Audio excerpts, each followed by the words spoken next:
This looks like junk. Yep, this is a junk deck. Not to denigrate the deck. No, that is an archetype name for those of you who have not been around as much. Right. This deck is running 4 skin renders, among other things. There's Brian on the right there playing green, white, black Birthing Pod, although he is only running 1 Birthing Pod. He is running 2 Garruk Relentless, which acts as a survival of the fittest sometimes, where he can search his library for the creature of his choosing using Garruk the Veil Cursed's second ability, often sacrificing a Death Touch Wolf or something similar. Max on the left there, I've been sort of eyeing him every once in a while, seeing what he's got. He's got these Ajani's, and they are pretty good with him. Like, I've been surprised all day. So I think maybe some of this excitement that we're seeing in this room is perhaps a lot of Canadian power coming across Niagara Falls, trying to show us what Toronto's got. That's right.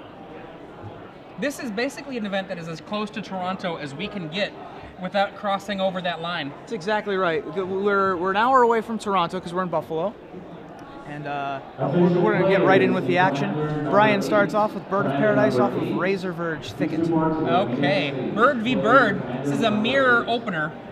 Now, Brian Daviduk has a lot more ways to interact with his opponent, though, when it comes to the creatures, than Maxwell Brown has. Now, a lot of people called a certain kind of green-white aggro deck junk somewhere in the early 2000s, but really what junk was about is being a mid-range aggro deck that also could interact with the opponent. And Max Brown's deck, other than 2 Dismembers, is basically a racehorse. It's just trying to drop down stuff fast, have all of those things hit hard. This is a green-white aggro deck, straight up 4 Rancors, and then its top end basically stops at looks like Hero Angel. of Bladehold and Restoration Angel. That's the top end of the deck. Yeah, this is. I mean, it's got the Blade Splicer Restoration Angel package happening, so compare very that strong. To the other side of the world with a lot more mana acceleration and Grave Titan amongst other things. I saw him. He was on camera for a little while, and he dropped a turn 4 Grave Titan, and then a turn 5 Vault of the Archangel, and went up to something like 45 before that game ended. Right. Now we see Max Brown, Blade Splicer, and the Golem Friend facing off against a Viridian Emissary and some mana. A little bit of a stumble here, I think, from Daviduk just on this one turn. The land hurting him a little bit, stopping him from a 4-mana play. Yeah, I see that. And 3 mana, what are we going to have? 4 mana. Only 3. Birthing Pod. The one Birthing Pod in the deck has been dropped down. There it is. Now, if Max Brown attacks, that Emissary is going to be able to essentially bring Daviduk up to a potential 6 mana next turn. That's right. And can Max Brown not attack? I think he has to. I think he has to keep it going. I would think so. I mean, it's his job to attack. You see it right in the type line there. It's green-white aggro. Here they come. He's got to be aggressive. I expect that this is not going to be a chump, but instead it's going to be a kill on one of those top creatures, either a Geist or a Blade Splicer. Yep. And which I would one imagine it's going to be the Blade Splicer Boom. to take away Restoration Angel shenanigans. So Brian Daviduk's going to take 5. He does only have 1 Birthing Pod in deck. He also only has 1 Grave Titan in the deck. So accelerating him up to 6, not really terribly scary. A lot of his 5s, like Wolfer Silverheart, Geist Honored Monk, he already had access to, should he untap with only the lands he had. And we're going to see Thalia join Max Brown's side of the table. Yep, second main, Thalia. Not very good against, I shouldn't say that. Not as good as it can be against Brian Daviduk's deck. He's mostly creatures. One of his 8 non-creature spells is already on the board. And draw. I would anticipate Thalia's coming out, as a matter of fact, after this game is over. Absolutely. I mean, Thalia against any deck with Birthing Pod, he does not know that Brian only has 1 Birthing Pod. That's right. Thalia, not a great card against Birthing Pod decks. Sure. And he knows that, having seen the Birthing Pod, of course he knows that he's a Birthing Pod deck, but... Skin Render, maybe? There Boom. it is. Skin Render. Rends the skin of...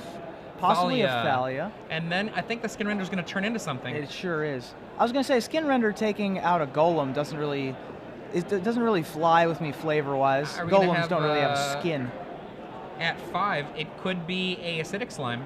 This could be acidic slime. This could also be Geist Honored Monk. Acidic Slime on the golem golem token. Golem, Nice. golem. And Max puts his golem in the graveyard.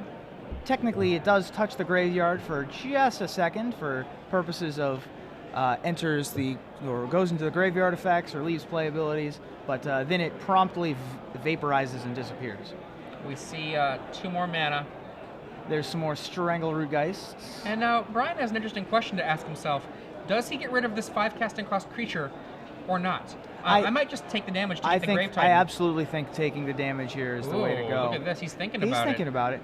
Now, the other thing to keep in mind is, Maxwell has a really aggressive deck. He doesn't know it yet, but a Johnny Caller of the Pride and Silverblade Paladin both make appearances, and that could actually just take out Brian's life total in one swing. Another Blade Splicer. Wow. Yeah, I think I would have let the damage through, because he would be at 9 now and be able to go get Grave Titan, which would put 3 more warm bodies on the field. Also would have theoretically allowed him to activate the Vault of the Archangel with the Grave Titan on the field. We see 4 mana. Angel, main face. I would doubt it. Metamorph. Much better. Getting the blades. Getting copying a copying the Strangleroot Geist. Geist. And then it's going to be Potting it sacrificed, away. turning it into a Blade Splicer, I think. Probably. And getting a 3. Because remember, even though the Metamorph is a 4 casting cost creature, it is copying a 2. And so for the purposes of Birthing Pod, it remembers what it was. So now he's searching his library, possibly for another Blade Splicer, actually. That looks like the likely, yep, Yeah, there it look is. at that. And so just an Stable, army the in a table looks can. stable now. Yep. And now it looks stable, but Max has 3 of Johnny's, and those grant flying and double strike. So we're not out of the woods yet if we're Brian Daviduk. Johnny Caller of the Pride is very, it needs its day in the sun, and it hasn't found its home yet. And perhaps Max's deck is that place. What records do these players have?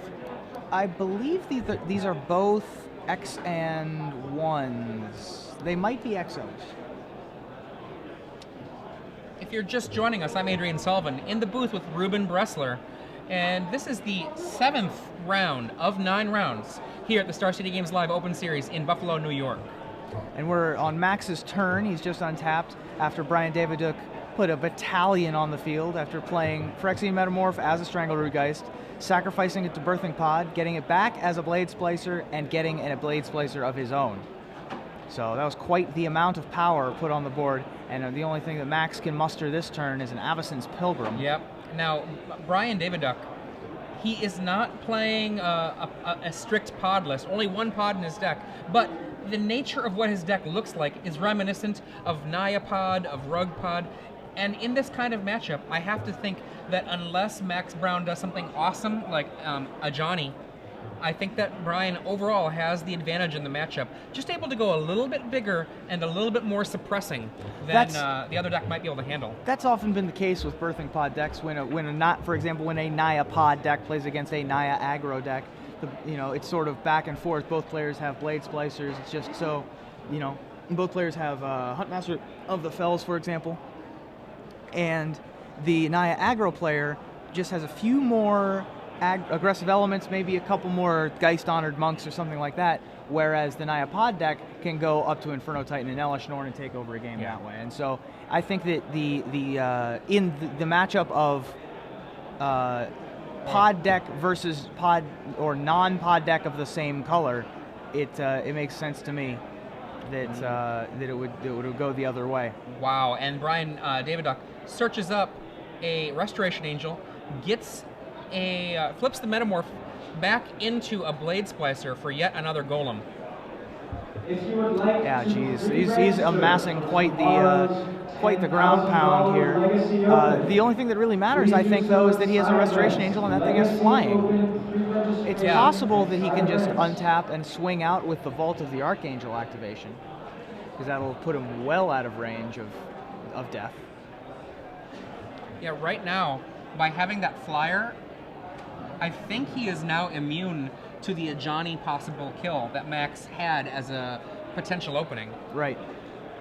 Max could have theoretically played Rancor into Johnny on one guy and gotten in for, I believe that would have been lethal damage. Let me see here. Very close. 3, 4, 5, 10. Yeah, it wouldn't have been lethal, but it would have been very close. Max drawing just, a Rancor. There's a Rancor. So in for 5. 5 first strike. Well, thankfully for Brian, he has a first striker of his own. That's true. I have to imagine that because that's not a real token, it's easier to decide to sacrifice it for the cause. If it was and Max says gaining life, never mind, I'm done. Yep. And so Brian Daviduk is going to take game 1. And one interesting thing is that Brian Daviduk has only 1 birthing pod, 2 mortar pods, and a metamorph. But there's no way for Max to know that. Right. Max has no reason to know that unless he's been watching. So I'm gonna wait a second. It's hard to talk over. Yeah, Ricky we have an Hayashi. announcement of somebody who needs a jump. There's actually a lot of famous players here. There There's sure are. Michael Jackson. There's Dan Brown. There's this is less famous for some people, Joe Wilson. Sure. But in any case, Senator Joe Wilson. then going back to Brian here, I think it's very easy, unless Max knows Brian or has watched Brian, for him to characterize what Brian's deck does. Yes. Because Brian's deck, it has black removal, and I expect we're going to see more black removal come in from the sideboard. I wouldn't be surprised by seeing 1 Sever the Bloodline, 3 Tragic Slips come in, and have a Thragtusk come in to help out. And then on the other side of the world... On the other side, we've got Active Aggression. That's a very powerful card. It could be a very powerful card, although he has not seen the Grave Titan or the Wolfer Silverhearts that are in Brian's deck, but he does have Thragtusks. I would expect Thragtusks to make an appearance, possibly Celestial Purge, but almost certainly these Sword of Feast and Famine and these 2 Mirren Crusaders are both going to come in, although the Mirren Crusader is not going to be as effective as Max might think, because if Max puts Brian on being a Birthing Pod deck and not having quite so much black elimination, I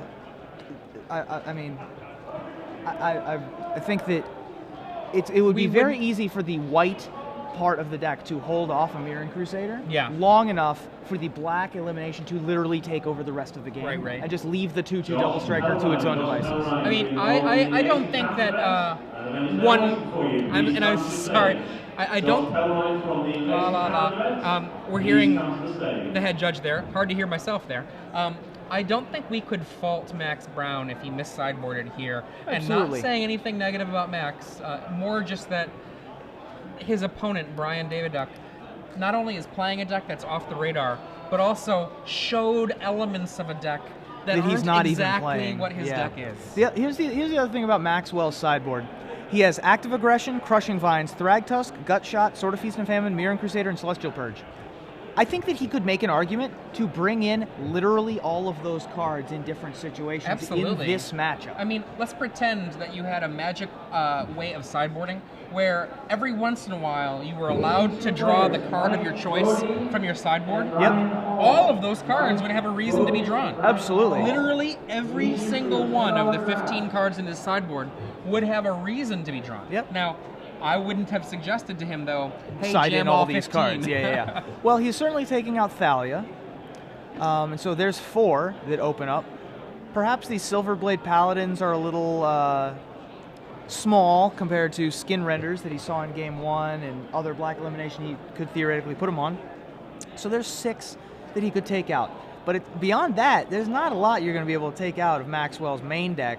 I mean, if you sideboard too much, you cease to be the deck you want to be. Right. I mean, one of the things I remember really importantly from, I want to say, Pro Tour Kobe, that Affinity Pro Tour, essentially. Right. Affinity Pro Tour is that a lot of people had a ton of sideboard cards that they brought in for the Affinity Mirror.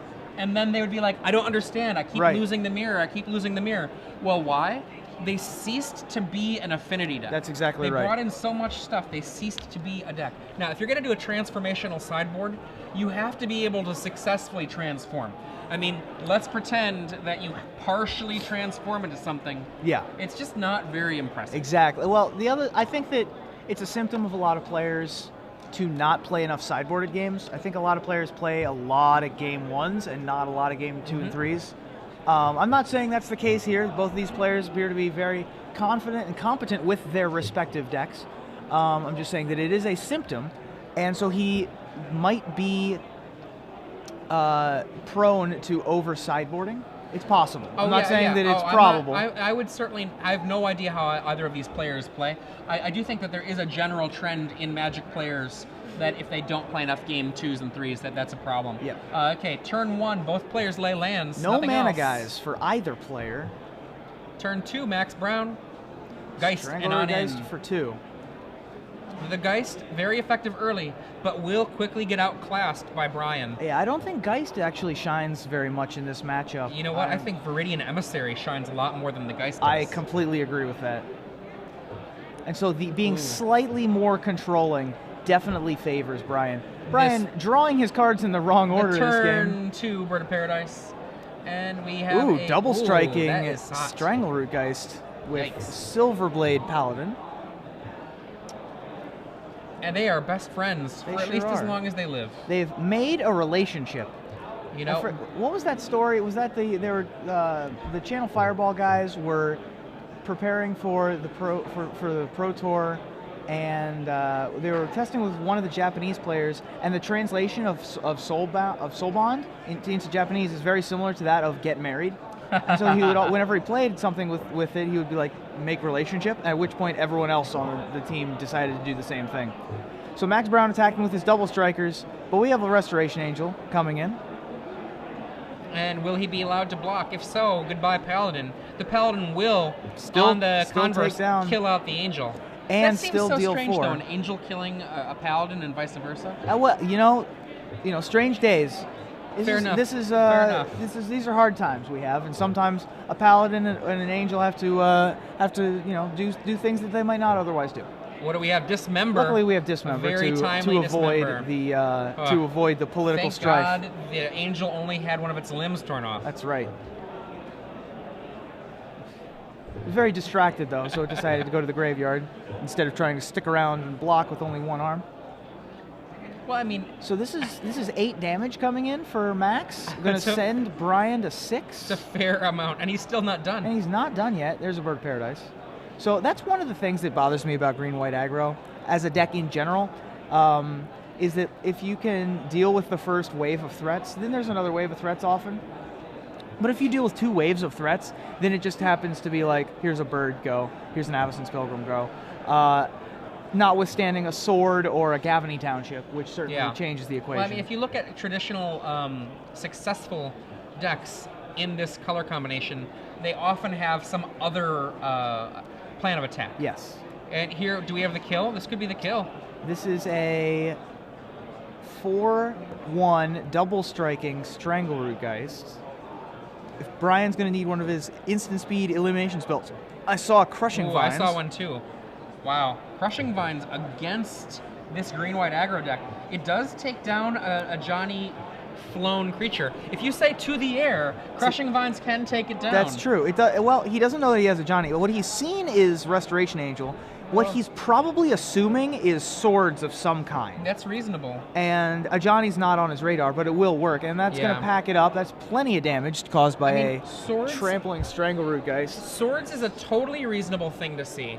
And the thing about it is that swords is that other angle we were talking about, you know? Where you'd be like, oh, all I've got is this bird plus a sword. Right. I mean, well, if you think about it, what's the last time? I can't think of a time in any format in which in which you would describe a deck as like completely aggro that ran 4 Birds of Paradise, right? Because green, like for example, green-red aggro is as close to all out as you can get. You can literally build that deck with all either mana animals and haste creatures. Like you can build the entire thing to not even have to deal with Day of Judgment.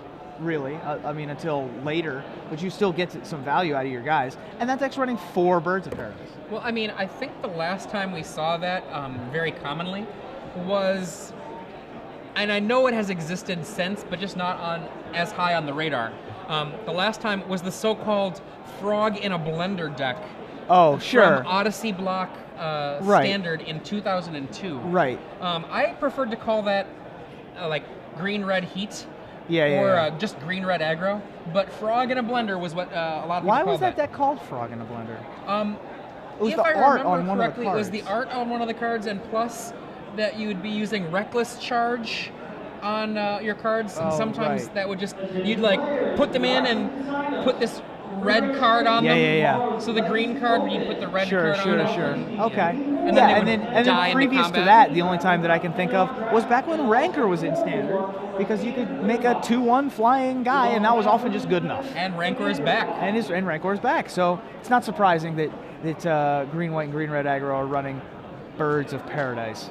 They're also running many more mana guys. I think one of the biggest segments of the metagame right now is decks that go turn 1 mana thing, turn 3 3-drop, are extremely hampered when they don't have that 1-drop. They're slowed down by 1, maybe 2 turns. Well, and that goes for all of those decks, and it's that's why Delver was so good against those decks for a long time, was because they were running multiple gut shots. Were you in Vegas at all? I was not in Vegas. I was going to ask you about if you saw that happening in Vegas, because I know we saw that 2 weeks ago.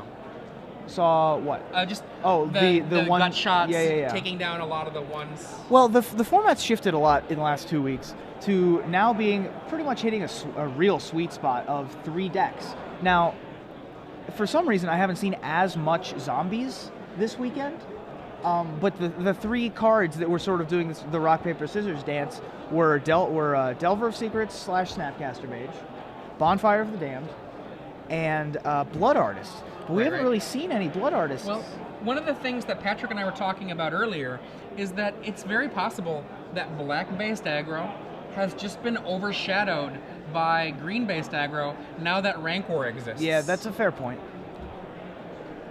Although I would like to see some Zombies decks get Rancor in the mix, because the Birthing Pod Zombies decks were picking up in popularity, and there's no reason, I don't think, to not make a 4/1 Gravecrawler or put one on a Geralf's Messenger or something like that, if you can afford the mana. The hardest part about it is the Messenger plus Rancor is just hard very to put in the difficult same deck. on your mana. I mean, if we think about one of the decks that I really, really, really wanted to work with, was something Aaron Forsyth joked about on Twitter once, where Aaron Forsyth, and you can follow Aaron Forsyth, one of the Magic R&D head gurus, at MTG Aaron. Yep. Aaron Forsyth tweeted, Obliterator, Prey Upon, seems good. Yeah. No, there were some people at my local comic book shop before I moved to Roanoke that were trying to make that work, but the problem is that you've only got Woodland Cemetery. There's no City of Brass. There's no Gemstone Mine. This is not Time Spiral block constructed. We don't have, or this is not Lorwyn block constructed, where we've got all the Vivids and Reflecting Pools. Right. So this is not Return to Ravnica constructed. Ooh. Foreshadowing. But the mana just isn't good enough. I mean, this was also one of the main complaints at the Avacyn Restored Pro Tour, was that the mana just isn't good enough to be able to reliably do anything. You know what makes me kind of sad? What's that nowadays, since we don't have Stone Rain anymore, we have to rely on really crappy land destruction. Yeah. You can't just stick the knife in even more when the mana is bad. Right, I love right. that. That's one of my favorite things to do. Yeah, I forget who said it first, but I know Evan Irwin has reiterated that Stone Rain as a spell would be perfectly costed at 3.5 mana. And in play, we've got Strangleroot Geist facing off against a Blade Splicer. And the Golem comes in for an attack on Brian Daviduk's side. He has not played his 3rd land yet.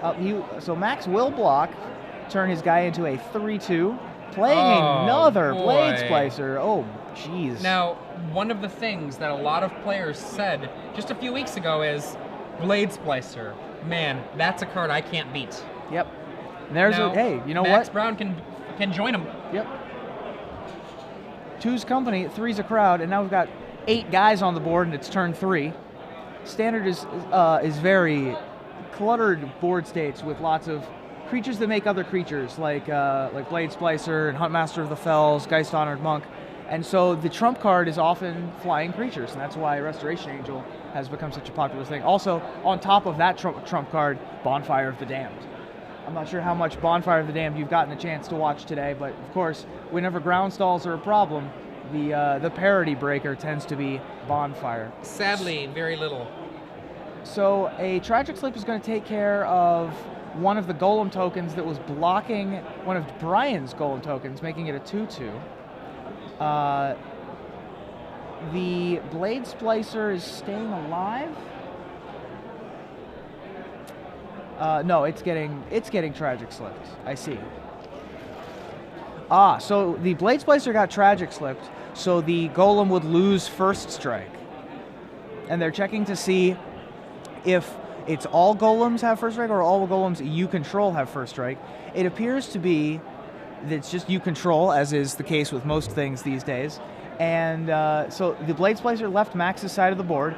Brian's retained First Strike, so after blocks, both of Max's creatures died.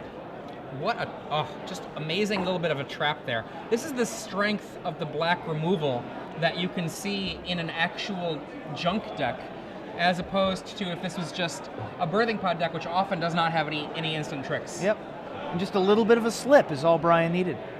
And so Max is going to rumble in with his Strangleroot Geist attacking. This is the most telegraphed Restoration Angel I think I've ever seen.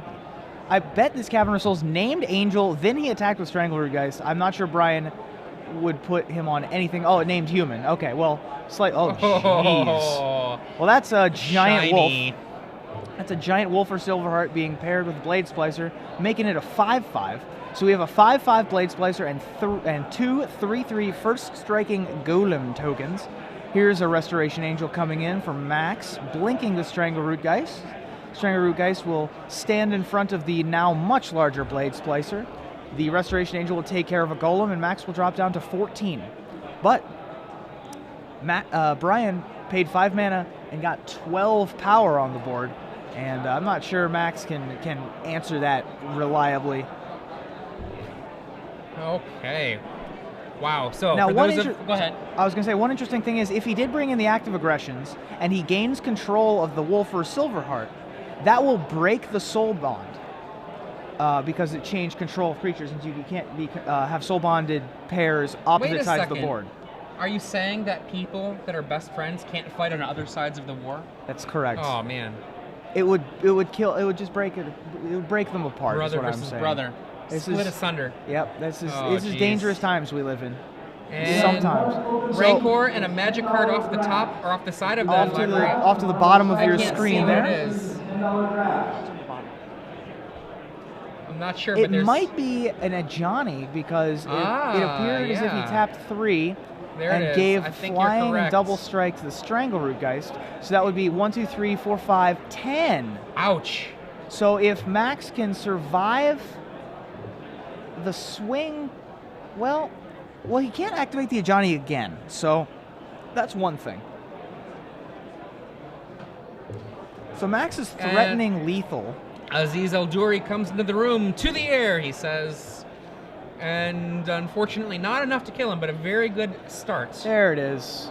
There's a Johnny Caller of the Pride. Severing the bloodline. Ouch. And this is going to be lethal damage for Brian coming in against Max. Unless there's something in Max's deck that will be able to... Dismember, does that do enough? Dismember really. on... Well, no, he takes 4, 5, 6, 7, 8, 9, 10, 11, 12. So yes, he will go to 2. Wait a second, though. Wait. Because Wolfer Silverheart's now a 4-drop.